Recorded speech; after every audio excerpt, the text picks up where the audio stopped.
Angeles City Pride Month 2024, pesinayan ning Barangay Balibago. Kaya being temang Pride in Diversity, Strength in Unity, inumpisan ing masanting nga programa ning Angeles City Pride Month Celebration king SM City Clark at Tinagon. Reng miyalawang attendees at pepakiting creativity at unity ning LGBTQIA sector ning Syudad Angeles. Pemontokaning programa Barangay Balibago Chairman Joseph Kapitan PG Ponce, kaya being Federation President ng Angeles City LGBTQIA Federation ay Lloyd Nick daw asalukuyang sekretarya ng Barangay Lourdes Sur East. Layo ning may sabing kaganapan ning ipakiting gelingan at collective endeavors ng LGBTQIA society ng Syudad Angeles. Keting programa, finicho renggawang LGBT kingit metong nga exhibit dareng artist at designers ari Christopher Egne, Rich Sabinian at Ira Cleng del Rosario. Merapat mo rin ng parade of costumes nung ka rin na miras king top 100 participants ing Tinagon.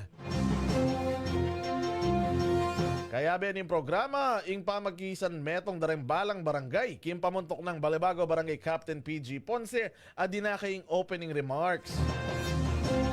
King amano na niti kinilala ng PG Ponce rin programa ning barangay at ning mismong lokal na gobyerno ning Syudad Angeles. Kim pamuntok ng Angeles City Mayor Carmelo Pogi Lasatin. Dikil king solidarity at inclusivity, kim pa mag-advance pa ning equality kareng LGBTQIA sector ning Syudad Angeles. Ay numpisan na niya pang City Councilor Kapitan PG Ponce at babalaos naman ngening kapitane o pamuntok ning Barangay Balibago. Rem proactive measures lalam ning pamamuntok na niti kaya bing kanitang City Council including the annual budget allocation for the LGBTQ initiatives. Ning metong kareng pesi na yan. Samantala migsalita yari ni Barangay LGBTQ Committee Chair Kagawad Jennifer Bonifacio Torres. Pasibayo naman Tinagon rin pamuntok ng Syudad Angeles king programa ng Cap PG Ponce. Kim pamanguna ng Congressman Carmelo John Lasatin II, Vice Mayor Angeles Vice Mayor Vicky Vega Kabigting, aparehong migdake, mensahe ka rin Menalbe. Kaya be naman ring City Councilors ay JC Parker Aguas, Alex Injonco, Marino Niknok Banyola, Attorney Pog Sulier, Edu Pamintuan, Chris Cortez, Rocco Del Rosario, Ron Pineda at Sir Alfred Sangil. Metong dalareting dinage ring importansya ning equality at pamisasan metong king komunidad. Lalo na kareng balang barangay king Syudad Angeles, kim pamuntok napin ning Barangay Balibago at Tinagon rin deng balang council at officials ning mesabing barangay.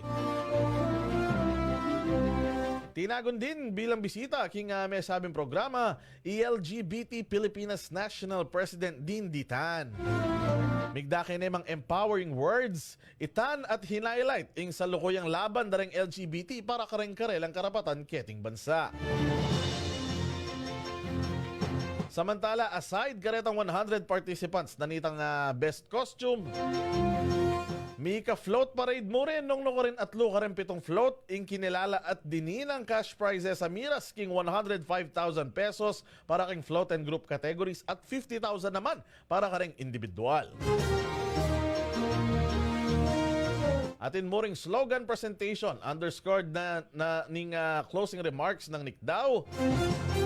Apasibayong kinilala ing ulaga dareng LGBTQ sector king society ning Syudad Angeles. Tinago na naman king ing selebrasyon king The Infinity kambening parade of colors at presentasyon dareng float. At mayari naman yung programa king Pride Night Party agewa king Eco Bar Restaurant king Syudad ning Angeles. Salamat naman ni Kapitan PG Ponce ning Balibago kareng major sponsors ning programa. Mumuna po ning SM City Clark, The Infinity, Eco Bar and Resto, Prime Skin, LA Bake Shop, Heaven Spa, Dental Land, Roompa Restaurant, 7-Eleven Balibago, Mercury Drug, Angeles City Fried Chicken, Johnny's Supermarket, Balibago Waterworks at marakal pa. At tamo kyan na, cover tamo at ikit tamo pin.